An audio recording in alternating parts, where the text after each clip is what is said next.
Trouver du travail au Maroc, certains pensent que c'est facile, d'autres pensent que c'est compliqué. Aujourd'hui, on va vous donner la réalité du terrain. On va essayer de développer point par point qu'est-ce qui fait que c'est facile ou compliqué et surtout combien vous allez être payé. Moi, c'est Jawed au Soleil. Je fais des vidéos pour savoir comment s'installer au Maroc. C'est bien évidemment gratuit. Vous êtes sur ma chaîne YouTube et c'est la 4e vidéo.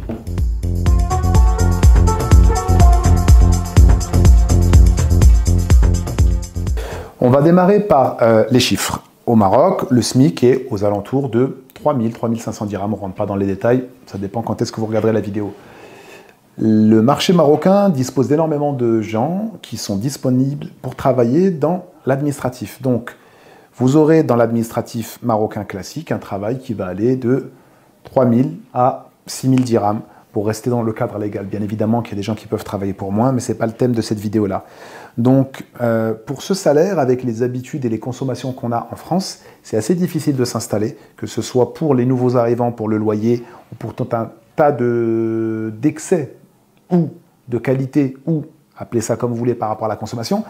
Il va falloir se resituer et essayer d'être concret. On avait déjà vu dans une autre vidéo que plus ou moins pour vivre au Maroc, il fallait, on disait, dans les 10 000 dirhams dans un foyer pour être facilement transité de la France au Maroc. Donc là, on va évoquer ce point-là. Comment réussir à trouver un travail et comment se fait-il qu'on ne trouve pas? Comme expliqué précédemment, les Marocains travaillent aujourd'hui entre 3 et 6 000 dirhams dans l'administratif. Là où vous allez justement faire valoir votre expérience française, ce n'est pas avec votre savoir-faire ou avec votre diplôme, ça va être avec votre élocution et votre connaissance du marché français. Donc, on se retrouve dans un marché marocain qui est régi par l'offre et la demande. Vous ne dépasserez pas ces salaires. Si on étend au marché international, la France ou le monde, là, les salaires peuvent être tirés par le haut, doublés, voire même triplés. Et ça, dans tout un tas de métiers qui vont de près ou de loin avoir à faire avec l'offshoring. Ce que j'appelle l'offshoring, ça va être tout ce qui va être vendre un service depuis le Maroc pour l'étranger. Ça va passer bien évidemment par le biais des call centers, métier que je maîtrise parce que j'en possède un. Ça va passer par tout ce qui va être marketing digital, développement web, gestion de tous les, on va dire, les facettes de la partie informatique d'une entreprise. Tout ce qui peut être digitalisé et fait à distance, vous aurez forcément une valeur ajoutée. N'hésitez pas à vous former avant de venir au Maroc. Si, dans l'exemple simple, vous êtes boulanger, vous allez pouvoir trouver un travail où vous allez pouvoir faire valoir votre expérience de boulanger français. Mais ce ne sera pas aussi facile que d'être téléopérateur au Maroc qui vend ses services de commercial ou marketing pour la France ou la Belgique. Petit point qu'on ne va pas développer, le néerlandais, c'est une langue qui permet d'obtenir de très bons salaires au Maroc.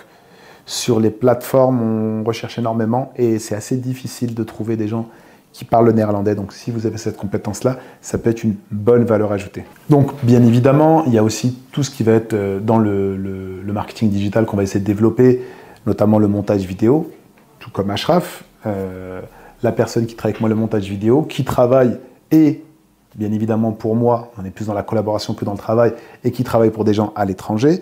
On va avoir tout ce qui va être dans l'ingénierie, ça va être tout ce qui va être études, bureau d'études pour l'étranger. Il y a des frères à Temara qui sont dans la fibre optique, le calcul des chemins de câbles, etc. Bon, c'est des termes techniques dans lesquels je ne vais pas rentrer, que je ne connais pas et que je ne développe pas. Je ne développe jamais ce que je ne maîtrise pas totalement. Ça va être aussi ceux qui sont rédacteurs web, même si c'est assez difficile et c'est un métier qui est en train de mourir. Et ça va être enfin tout ce qui va être expert comptable, etc. Il y a de plus en plus de cabinets comptables en France qui sous-traitent une partie au Maroc, qui ont besoin de gens qui connaissent la fiscalité, qui savent comment faire, etc. Donc voilà, il y a tout un panel d'offres d'emploi qui vont être exportables, entre guillemets. Donc vous allez bosser pour des entreprises qui vont exporter ce savoir-faire et qui vont vous permettre d'avoir un salaire plus élevé que celui qui est proposé au Maroc pour vous permettre de garder votre train de vie. Donc là, on va essayer de voir pourquoi c'est difficile et pourquoi certains ne trouvent pas de travail. Le premier des points, ça va être les mentalités. Lorsqu'on vient de France, généralement, on a cette mauvaise habitude de penser qu'on est supérieur. On ne se sent pas supérieur, mais l'idée est dans la tête. je viens de France, je vais arriver au Maroc, je vais révolutionner le marché. Sauf que tu vas arriver sur un segment précis dans lequel les gens chez qui tu vas sont beaucoup plus experts que toi dans le domaine. Et donc tu te retrouves en décalage. Le deuxième des points, ça va être les attentes salariales. Oui, mais moi, oui, mais moi, oui, mais moi. Et ça crée un problème avec le recruteur qui ne veut pas continuer l'échange à cause de ce genre de points. Autre des points, si vous n'êtes pas sur place, ce n'est pas la peine. Un recruteur ne veut pas avoir affaire à quelqu'un qui lui dit « je vais venir demain ». C'est comme quelqu'un qui dit à un boucher « je vais venir demain, prépare-moi une belle pièce, je viens demain, je veux une belle pièce ». Tu viens et tu la récupères. Est-ce qu'il faut connaître des gens au Maroc? Je dirais oui et non. Il y a une expression qui dit « lorsqu'on cherche un travail en France, on te demande d'où tu viens ». Ça te renvoie à tes origines, ça te renvoie à ta catégorie sociale. Il dit qu'en Angleterre, on te dit « qu'est-ce que tu sais faire ?» Ça renvoie à tes compétences et à ton savoir-faire. Et on dit qu'au Maroc, « je connais Mseftak ». Et ça, c'est le point le plus important. Les Marocains aiment bien recruter en confiance et recruter des gens qui connaissent. C'est le cas pour moi aussi. Je n'ai jamais recruté sur les réseaux sociaux ou via des plateformes parce que c'est compliqué. Je préfère recruter des gens que je connais ou des connaissances de connaissances. Ça limite toujours les problèmes et la personne a toujours un minimum de ihtiram. Il y a une petite ligne rouge qu'elle ne va pas dépasser, elle ne va pas faire une dinguerie parce que voilà, c'est un tel qui l'a recommandé ou ceci ou cela. Ceci étant dit, vous pouvez quand même trouver du travail. De la simple et bonne manière qu'il y a des secteurs qui sont saturés, il y a des secteurs qui sont porteurs. Comme on l'avait déjà dit, dans les centres d'appel, c'est ce que je dis tout le temps, c'est le plus simple pour démarrer au Maroc et pour mettre un pied au Maroc. Ils vous font généralement la formation, rémunérée ou pas, ce n'est pas la question, mais ça va vous permettre de démarrer. Si vous allez dans un secteur où il y a énormément de demandes, forcément, en arrivant de France, ce ne sera pas un avantage. Parce que oui, c'est triste de le dire, mais venir de France et arriver au Maroc et venir tout frais de France, c'est un énorme handicap parce qu'il y a encore beaucoup de choses et beaucoup de formatage qui n'a pas été fait. On va essayer d'évoquer maintenant comment réussir à trouver du job. Voilà. Tu es venu, tu as la mentale. Première des choses, être au Maroc, s'il vous plaît. Arrêtez de cramer votre seule et unique carte en n'étant pas présent. On n'a qu'une seule fois la possibilité de faire une première impression. Je reçois souvent des gens, je suis intéressé, je veux bosser avec toi, c'est super, ok. Quand est-ce qu'on peut se voir? Je suis en France, dans 3 mois, je récupère ceci, dans 4 mois ça, et dans 5 mois, je suis là. Des fois, je laisse courir. 5 mois plus tard, il n'y a personne. Ça me fait perdre du temps.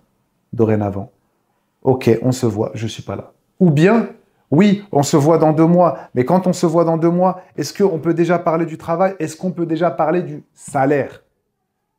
Grosse erreur. Arrêtez de parler de salaire. Vous n'êtes pas le loup de Wall Street. Vous n'êtes pas le David Beckham du travail. Essayez de vous remettre à votre position de quelqu'un qui cherche un travail. Vous n'avez pas de travail, vous êtes demandeur d'emploi. Prenez ce qu'il y a sans mettre en avant le salaire. Je m'explique. On va avoir un cas très simple d'une personne qui vient me voir et qui va travailler dans une usine de vente de pneus. Cette personne travaille dans une société similaire en France, elle a de l'expérience. Elle vient me dit, voilà, Jawed, j'ai un entretien d'embauche, comment je fais? Je lui dis, est-ce que tu es sur place? Non, mais je vais le faire à distance. Non, déplace-toi, ok. Lorsqu'elle se déplace, elle me dit, voilà, moi, je gagne plus en France, je vais venir au Maroc, les commerciaux sont payés 7000 dirhams, je voudrais négocier 9000 dirhams parce que je viens de France. Je lui ai dit, il ne faut surtout pas faire ça parce qu'il y a 2 inconvénients. Le premier des inconvénients, si tu tombes sur un recruteur qui n'est pas très gentil, il va te dire, je ne veux pas de toi, pars.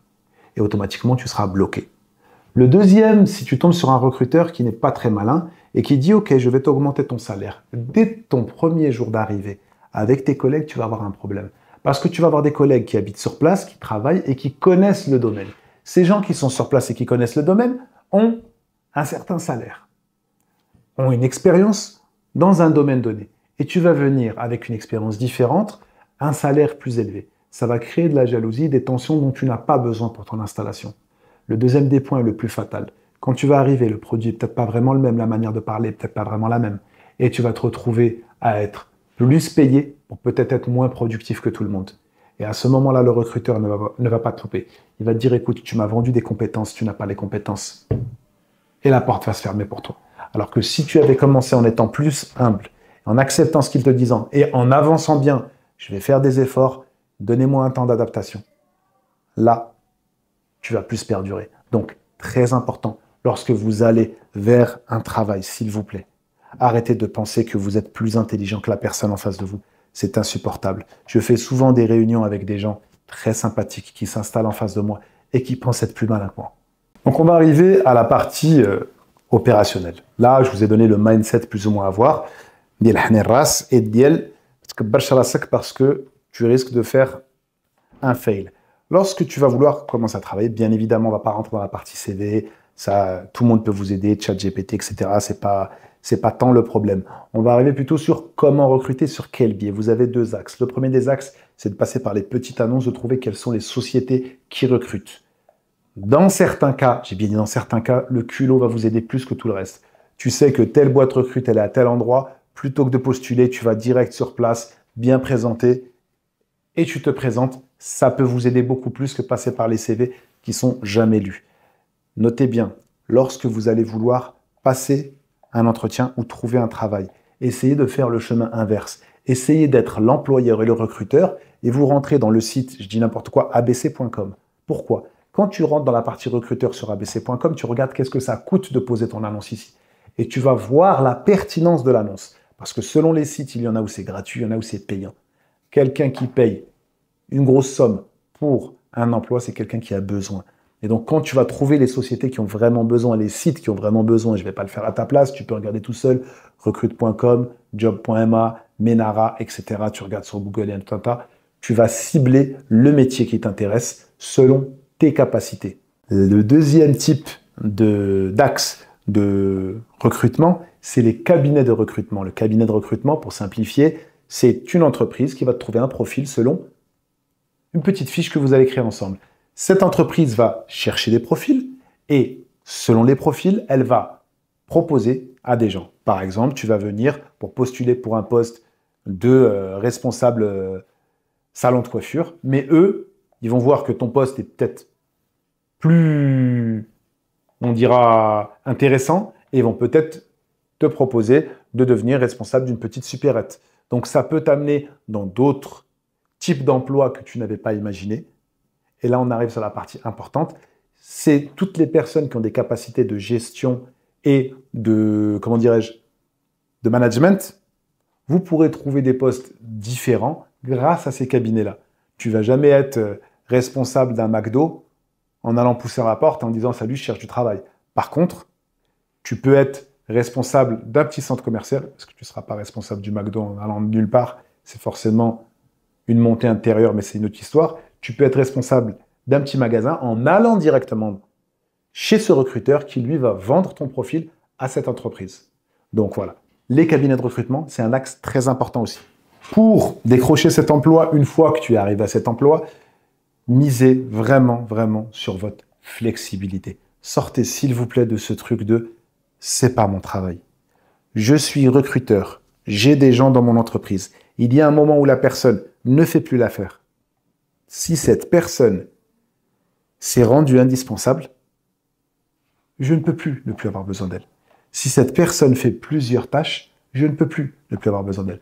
Par contre, si c'est une personne qui est monotâche et qu'elle ne persévère pas et qu'elle ne brille pas dans cette tâche-là, elle pourra être changée. Toujours vous dire dans votre tête, nous sommes des musulmans, que vous devez faire en sorte que votre employeur gagne. Vous n'êtes pas là pour prendre un salaire, vous êtes là pour être une valeur ajoutée. Comme on le dit très bien dès l'Oniya. Dites-vous, Ya Rabbi, fais en sorte que cette personne-là, je lui sois rentable. Et ça change vraiment, vraiment tout.